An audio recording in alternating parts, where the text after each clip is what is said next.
Hello. In this video, I'm going to be talking about a book that I read last year that really changed my perspective about business and eventually helped me to be able to launch this YouTube channel, the $1 Million Weekend Book. So, this book was written by Noah Kagan.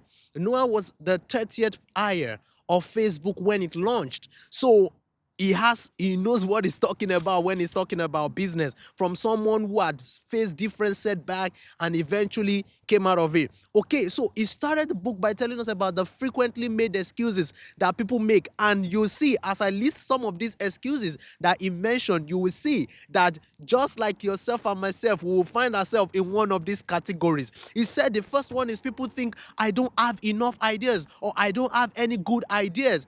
But then think about it. Do you have certain problems you wish could be solved? Those are good ideas for business.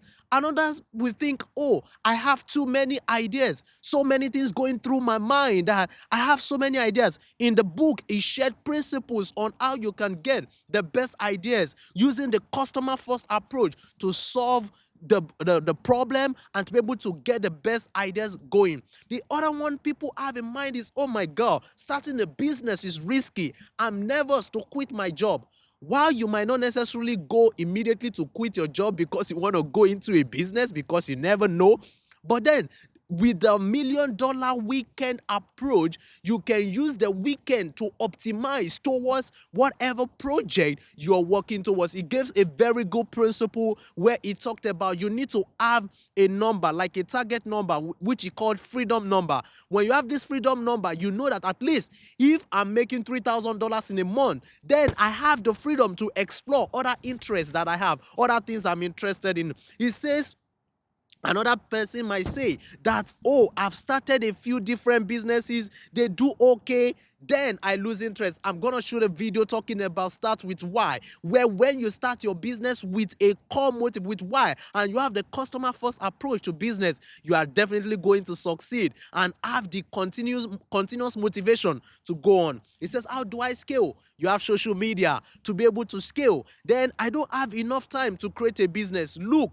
for processes and ways to automate your business such that as you are building the business, you are looking for ways in such a way that you are either employing people or handing it off or looking for exits as you build a business, okay? Also, he said that I need to read more books, do more research, and be totally prepared before I can start. Guess what? You will never feel 100% to start any business. So he shared that the best way is to start. But then after I read Simon Sinek's Start With Why, I found out that even much more before you start, you need to figure out, why am I starting this business? What is my motivation? Why am I going on into this business? Because that is what will keep you going. That is what will keep you excited. Then another person might say, I'm not good at marketing. Marketing is easy when you have a great product. One thing that I learned from this book that remain fresh on my mind is that he shared that there are two major fears that people have. Two major fears. The first one is the fear of starting. Many people will have different excuses, like the ones I've mentioned, or even more. If there are some excuses you have that I didn't mention, you can put them down in the chat below. That, oh, these are the excuses why I've not started my business. These are the excuses, these are the reasons they have the fear of starting. But you will never know whether it's going to do well or not until you start. So if there's something great you have as an idea in your heart, I'm going to share with you from what I learned from the book about using a customer first approach to actually test it. See people, ask people, what do you think? I have this minimum viable product towards solving this particular problem. How much will you pay for it? Or will you be interested? And you will see the interest. Either the people will be like, I'm gonna have to think about it. I'm gonna pause for a second and reflect on that. Or they'll be like, really, that is a pain point I've been going through. I've been wondering if there's a solution for it. If you are hearing feedback like that, then you know you got a product that people are actually hungry about. The second thing that he said is the fear of asking. Many people will say, well, I have this product or I have this great idea, but they can't ask. They can't make any sales. They can't ask people. They can't ask people to subscribe to whatever they are selling. They can't ask people for help. They can't ask If you cannot ask, you are not going to be able to launch any business. Okay, he also says something that I resonate deeply with. Everything is an experiment. Don't, if you have the fear of starting, think of it like an experiment. You can never judge whether it's going to go well or not until you have started. So he shared that it is best for you to actually explore, to try, to experiment. And guess what? When you take that leap, you will be amazed what you can get. Stating, for example, look at Airbnb. It started as some people who were looking for providing a place for people to sleep whenever they go for conferences. When you look at Khan Academy, that started off as just he doing 10-minute videos for his cousin. Think about that. Or Google, that started off as a research project. Or Tesla, that started off as a prototype of an electric car to convince car company to go electric. Or Facebook, that started as a weekend project, similar to Hot or Not for college students. So think about that. That there are many big companies that exist today. They started as some side project that people were doing. But guess what? When they launched, people were interested in it. So there might be some great ideas that God has put in your heart that you are thinking about. But you're saying, maybe I can study. Maybe someone else has done it. Maybe someone else is going to do it instead of me. But guess what? Take a customer first approach. Share it with some people. If I launch this product, are you willing to pay for it? Or I have this product I'm thinking about. Because guess what? Sometimes when you actually make some of those inquiry, the people will tell you what they are looking for instead, which will give you the opportunity to pivot to something else. Because if people don't need the product, then you will be having a hard time trying to market what they don't need because they don't need that product. But when you get something that people need, then you will be in the safe spot whereby whatever you launch will go well. Then after you started, there was something else he said that really resonated deeply with me. Set rejection goals. Basically, no one goes into business with this mind of, well, once I launch it, everybody will accept it. Well, not so. Some people might just feel like they hate the product. Some people might say this is not what they are looking for. But there might be others who are interested in it. So when people are rejecting it, don't let that hold you back, because you started with why. And you are actually going to have that motivation to keep going. So in this year 2025, don't let rejection stop you from going on with your project. As you've done the customer first approach, as you've evaluated the customers are interested in the product, don't let people tell you that, oh no, we don't want you, and that should make you keep quiet. You gotta get that, they call it chutzpah. He call it in the book that chutzpah is like having the guts to say, yeah, this is my goal. I'm gonna keep going. Whether you like it or not, I'm gonna persist. All right? Then after that, you build it. When you've done the minimum viable product, people have told you this is what we would rather want instead. For example, he gave an example that I thought about and resonate deeply with. It's like, for example, suppose you were thinking about a dog walking app. How do people go about building it? They say, well, I want to build this dog walking app, so I got to learn coding, right? They go on YouTube, watch so many videos, or register for courses, watching videos. Then they say, oh my God, I didn't know that coding was this hard. Or then they start doing every other thing. But if they've gone to ask customers, do their research, they might find out that the people don't actually have a problem walking their dogs. The issue might be that whenever they are traveling, they would rather want a dog sitter instead. So think about it. When that person made that research, he will find out that the problem is not having a dog walking app. The problem is this person need a dog sitter, and therefore he cannot ask further.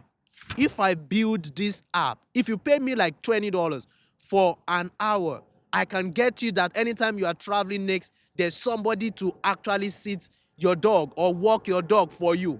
Guess what? The person is in business. So having to ask people questions, or even think about it, what are pain points you are going through, and solve those problems that you are going through, so that at least if no one else in the world is happy, you know you are one happy customer because you solved your own problem.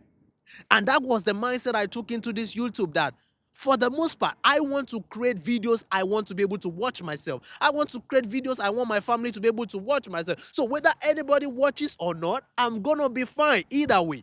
Okay, so when you think about it that way, you don't get carried away. Oh, it's just 50 people that watch, or it's 1,000 or 10,000 or 1 million. You're not carried away by that, because you have a bigger purpose why you are doing what you are doing. So the next part two, where it talks about how do you go about building it. When you've done those research, you know this thing is gonna work, then you build it. You might need to get a team to be able to help you build it, or just laser focus 48 hours, challenge yourself, because you already have a customer. And it spoke about the joy of $1.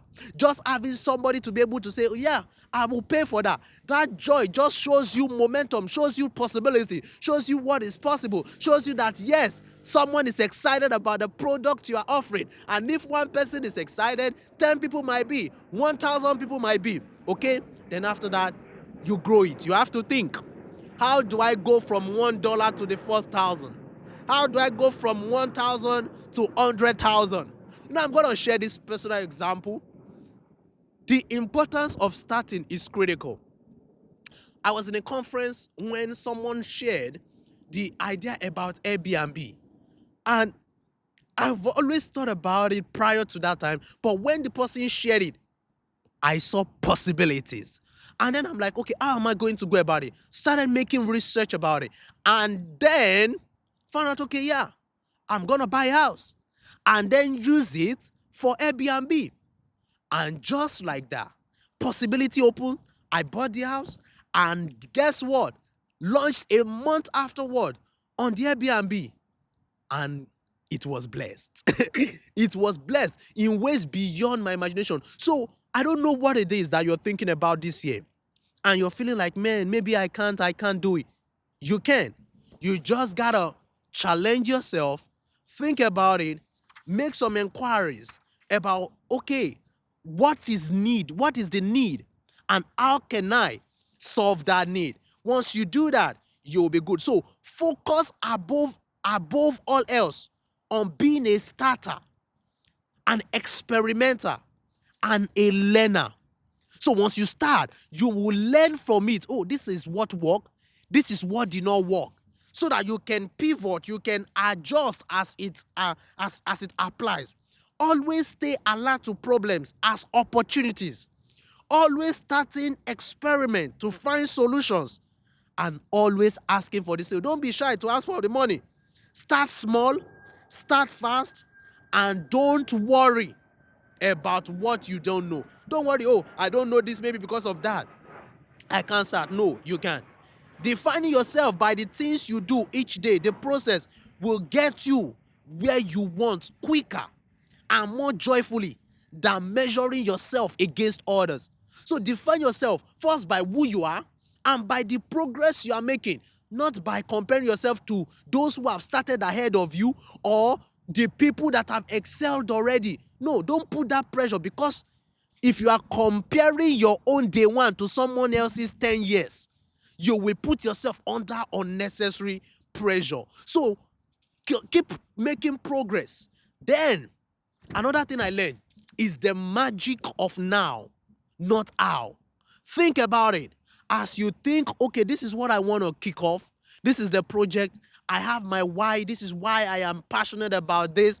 Or I've done my customer research and I've seen that people are actually desirous of this product. They are waiting for me. Some have even paid me ahead of time for this product. Then start now. Don't say, I'm going to wait for some more convenient time. I'm going to wait until I have watched all the videos. For example, when I started the YouTube channel, I didn't know anything about video editing, but I started. And then I kept learning. And I'm still learning. I've not mastered it all, but I'm still learning. That continuous progress will make you keep making progress. Okay, overthinking might make you feel like that's the smart way to launch, but it's far less effective. Super successful people do the opposite. They take action first, get real feedback, and learn from that, which is a million times more valuable than any book or any course. For example, I could have taken 10,000 courses on how to launch a YouTube. But while that might look like you are making progress, but guess what? Until I launched, before I will be able to get the real feedback, before I'll be able to have the real analytics, to be able to say, okay, this is what is working, this is what is not working, this is what I need to improve on, this is what I need to change and adjust. So don't paralyze yourself by just saying, okay, yeah, I'm going to just be doing speculation and making some progress by just taking courses.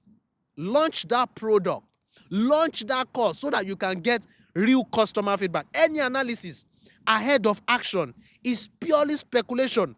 You really do not understand something until you've done it. Rather than trying to plan your way into confidence to act, just start acting. In 2025, make it a year of action. Make it a year where you are going to actually act instead of saying that I'm just thinking about it, I'm just planning it. No, don't just plan it. Act. Okay, it's really deadly to build a business without first verifying if they are paying customers. It's really deadly because guess what? You're gonna labor so hard and then find out that nobody's buying the product, which will wear you out. But instead, adopt that customer first approach where you ask, okay, I'm thinking of doing this. Will you pay for it?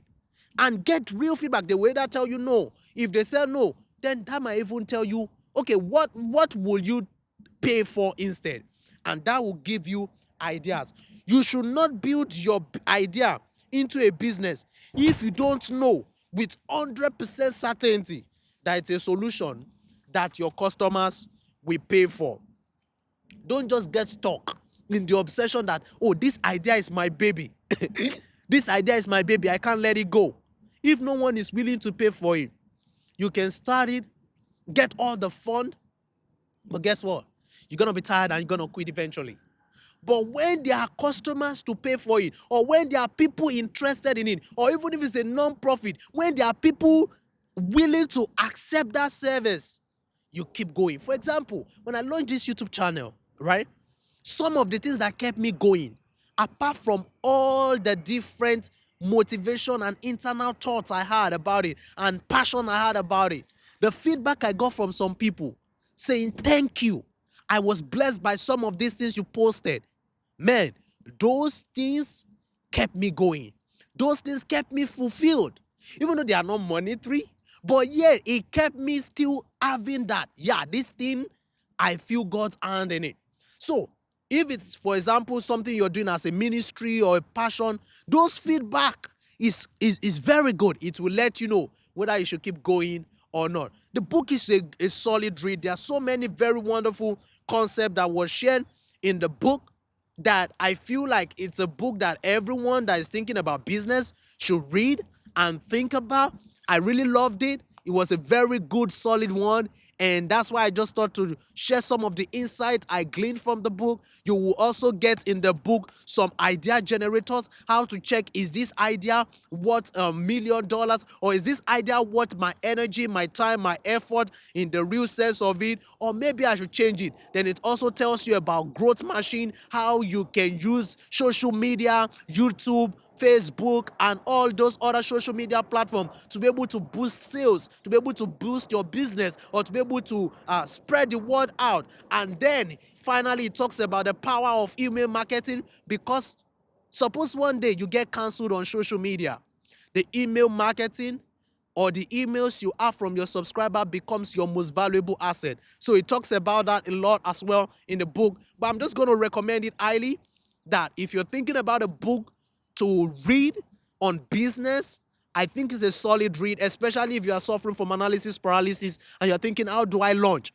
I think this is a solid read. I highly recommend it. And I hope that as you read it, you'll be able to get to launch your business finally and experience success as God will plan for your life. All right, I'm going to be doing another one about another book I read, Start With Why. So stay tuned. If you have not yet subscribed to Tkprudent channel, what are you waiting for? Subscribe, because on this channel, I plan to ensure by God's grace, I empower you in your faith, in your family, and to experience true financial freedom so that you are able to have holistic growth in every aspect of your life. Thank you once again for listening to me. God bless you.